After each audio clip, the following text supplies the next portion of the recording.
वज़ीर आला अली अमीन गंडापुर कुछ देर पहले इस्लामाबाद में खैबर पख्तूनख्वा हाउस पहुंच गए हैं। आपको अपडेट कर रहे हैं इस हवाले से कि वज़ीर आला अली अमीन गंडापुर कुछ देर पहले इस्लामाबाद में खैबर पख्तूनख्वा हाउस पहुंच गए हैं। उनके हमरा कारकुनान की बहुत बड़ी तादाद भी मौजूद थी और वो काफ़िले की सूरत में खैबर पख्तूनख्वा से इस्लामाबाद की तरफ आ रहे थे। और अब ये इत्तलात हैं कि अली अमीन गंडापुर कुछ देर पहले इस्लामाबाद में खैबर पख्तूनख्वा हाउस पहुँच गए हैं। अहम तरीन इत्तलात से आपको आगाह कर रहे हैं कि वज़ीर आला अली अमीन गंडापुर अब से कुछ देर कबल शहर इक़्तिदार में वाक़ खैबर पख्तूनख्वा हाउस पहुँच चुके हैं। वो काफ़िले की सूरत में खैबर पख्तूनख्वा से इस्लामाबाद की तरफ आ रहे थे और उनके रास्ते में काफ़ी सिक्योरिटी की सख्त सूरत हाल थी। मज़ीद जानते हैं डॉन न्यूज़ के चीफ रिपोर्टर इस्लामाबाद सनाउल्लाह खान से। जी सनाउल्लाह, बताइएगा।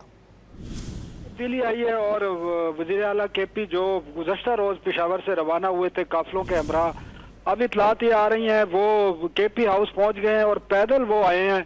पहले वो गाड़ियों से, और लगता यह है कि उनको रास्ता दिया गया है संगजानी के रास्ते और मारगला न्यू मारगला रोड के रास्ते वो चाइना चौक पे पहुंचे हैं और वहां से वो पैदल जो है केपी हाउस पहुंचे हैं।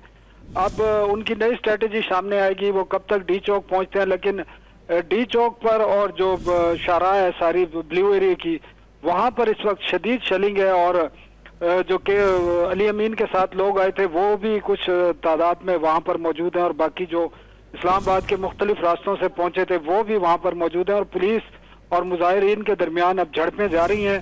गुलेलों का भी इस्तेमाल हो रहा है और जो शेलिंग है वो भी बड़ी तेजी से जारी है।